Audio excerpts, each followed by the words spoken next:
আমাদের দেশে দেশি এবং বিদেশি সকল ধরনের পুষ্টিকর ফল চাষাবাদ হয়। এর মধ্যে আমাদের দেশি প্রজাতির ফল আজ বিলুপ্তির পথে।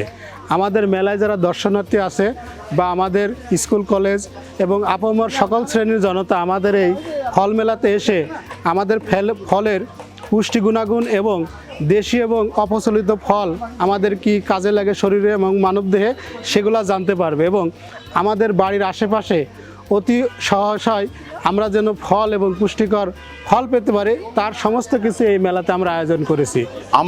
আমার সরকার মাননীয় প্রধানমন্ত্রী সারা বাংলাদেশে ফলজ এবং বনজ 5 বছরে 25 কোটি গাছ লাগাবেন পরিবেশ রক্ষার জন্য। আমাদের অবশ্য দেশি ফল অনেক নষ্ট হয়ে যাচ্ছে, আমরা বিদেশি ফলের উপর বেশি আগ্রহ হয়ে যাচ্ছি। আসলে আমরা যদি বাস্তব সত্য কথা ব্যবসায়ী ভিত্তিতে যদি আমরা ফলের আবাদ করি তাহলে আমাদের দেশি ফল উৎপাদন কম হয়, যে কারণে আমরা হাইব্রিডের দিকে আগায় যাচ্ছি। এটা একটা বাস্তবতা।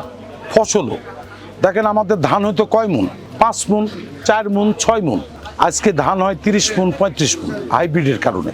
তো হাইব্রিড বেশকে থাইল্যান্ড যেসব ফল প্রচুর দামে আমরা কিন্তু কিনে খাচ্ছি এবং তাদের ফলের কিন্তু প্রচুর চাহিদা আমাদের দেশে।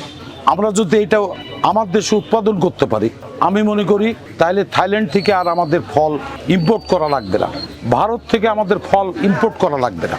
সেহেতু আমরা দেশি ফলের সাথে সাথে হাইব্রিড চাষও চাষিদের তাদের অর্থনৈতিক অবস্থা ভালো করার জন্য হাইব্রিড চাষ তাদের করতে হবে। এটা হলো বাস্তবতা।